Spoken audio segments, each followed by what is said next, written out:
안녕하세요. 상속마스터 정변입니다. 오늘은 상속재산 분할 심판에 있어서 많이 다퉈지는 쟁점을 소개해 드리려고 하는데요.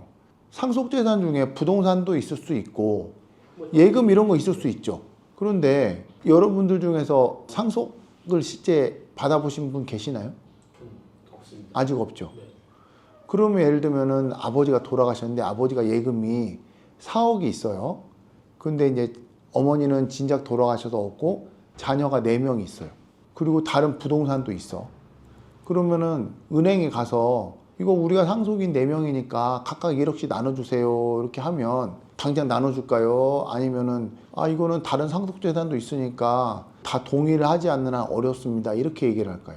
은행 가면은 이거 한 번에 바로 안 줍니다. 아마 내용 증명하고 소송한다고 해야 간신히 줍니다. 상속 걱정 끝 돈을 버릴래 돈을 벌래 정변이 딱이야. 그게 왜 그러냐면 부동산도 있고 예금도 있을 경우에는 부동산 가액 평가도 하고 예금 액수를 다 합해서 상속재산을 이제 총 평가를 하겠죠. 거기에서 본인이 미리 사전증여 받은 부분은 빼고 그 몫으로 다시 이제 분할 비율을 정한 다음에 남아있는 상속재산에서 그 분할 비율을 곱해서 이제 각자 가져가는 건데, 판례가 어떻게 보고 있냐면요. 금전채권과 같이 쉽게 나눌 수 있는 채권은 상속재산 분할 심판에서 분할 대상으로 삼을 수 없다는 게 원칙인 겁니다.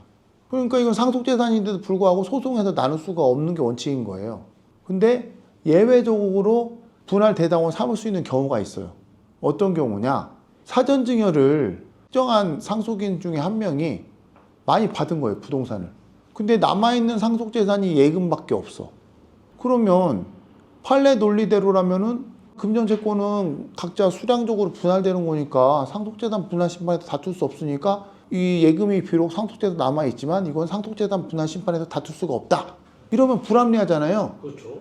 그러니까 이제 판례가 어떤 경우에는 이런 금전채권, 예금채권 같은 것도 나눌 수 있다. 사전증여나 이런 게 많이 있어서 구체적 상속분을 계산할 때 예금채권을 포함시키지 않으면 상속인들 간에 불공평한 상황이 발생하는 경우에는 예외적으로 이런 예금채권도 상속재산 분할 심판의 대상이 될 수 있다. 이렇게 보고 있는 겁니다. 근데 사실은 이게 좀 불합리한 법리거든요. 왜냐하면 어차피 상속재산이고 나눌 건데 거기에 포함시켜서 계산해서 나눠주면 되는 거잖아요. 예금이 어디 도망가는 것도 아니고. 그래서 저는 참 이 판례를 아직도 이해할 수가 없어요. 왜 이렇게 하는지. 이렇게 되면 나중에 그거 가지고 또 소송을 해야 될 수도 있거든요. 또 다른 쟁점 하나를 말씀드리면 부동산에 있어서 많이 문제되는 건데요. 상속재산 분할 심판이 몇 달 안에 안 끝납니다.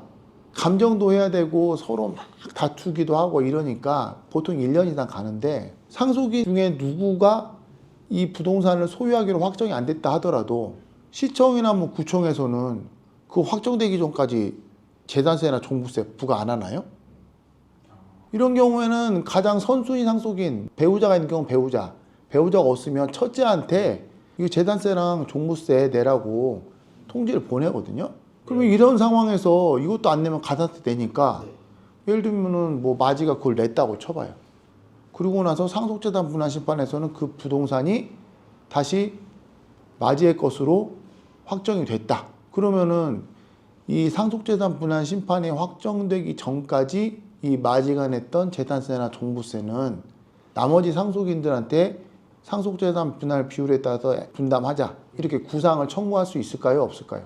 안 되는 거 보다. 분위기가 다 그래. 청구할 수 있습니다. 법논리상으로 보면 좀 애매한 부분이 있습니다. 왜냐하면 상속재산 분할은 소급표가 있거든요.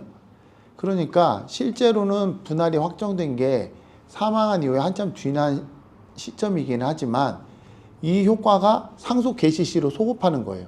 그러니까 피상속인이 사망할 때 이 마지가 그 부동산을 이미 취득했던 걸로 보는 거예요. 소급표가. 그러면 자기 재산인 거 자기가 세금 냈는데 그걸 왜 나한테 분담하냐, 이런 논리가 나올 수가 있단 말이죠. 근데 판례는 또 그렇지 않게 봐요. 이거는 상속 재산이 누구에게 귀속되는지 확정되기 전까지 나갔던 이 상속 재산에 관한 재산세와 종합부동산세는 상속에 관한 비용으로 봐가지고 나머지 공동 상속인에게 분담을 해달라고 구상 청구를 할 수 있다고 이렇게 보고 있습니다. 그래서 이 두 가지 이슈가요, 실제 상속재산 분할 심판에서 엄청나게 많이 다퉈지고 있습니다. 그런데 첫 번째 금전채권과 같이 쉽게 나눌 수 있는 채권에 관한 상속재산 분할 법리는 하루빨리 바뀌어야 될 것 같고요. 상속인들에게 불편함만 초래합니다. 두 번 소송을 하거나 두 번 협의를 하게 되는 그런 불편함을 초래하니까 빨리 바뀌어야 되고요. 종부세나 재산세 같은 상속에 관한 비용 이 부분도 상속재산 분할 심판에서 같이 논의가 되면 좋은데, 실제로는 많은 하급심 실무에서는 그 부분을 아예 판단을 안 하려고 해요.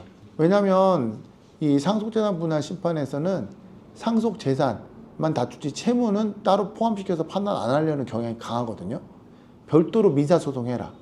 그러다 보니까 이 상속소송이 어려워지는 겁니다. 가정법원에다가 상속재산 분할 해놓고 개별적인 그런 소송은 또 민사소송은 또 해야 돼요.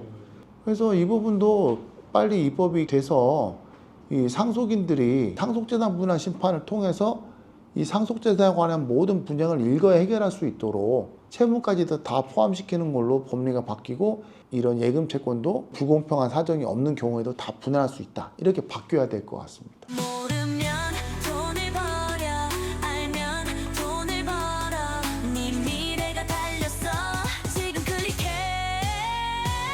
오늘은 상속재산 분할 심판에 있어서 많이 다퉈지는 두 가지 쟁점을 소개해 드렸습니다. 첫 번째는 금전채권과 같이 수량 후 나눌 수 있는 가분채권의 경우에는 원칙적으로는 상속재산 분할 심판 대상이 되지 않으나, 이거를 분할 대상에 포함시키지 않을 경우에는 상속인 간의 형평에 반하는 사정이 생기는 경우, 특정한 상속인이 사전증여를 많이 받았을 경우죠. 이런 경우에는 금전채권도 상속재산 분할 심판 대상이 될 수 있다는 것이고요. 두 번째로는 상속 부동산에 대한 소유자가 누구인지로 확정이 되기 전까지 발생해서 납부했던 재산세나 종부세는 공동상속인의 상속 비용으로서 그걸 냈던 사람이 구상 청구할 수 있다는 내용입니다.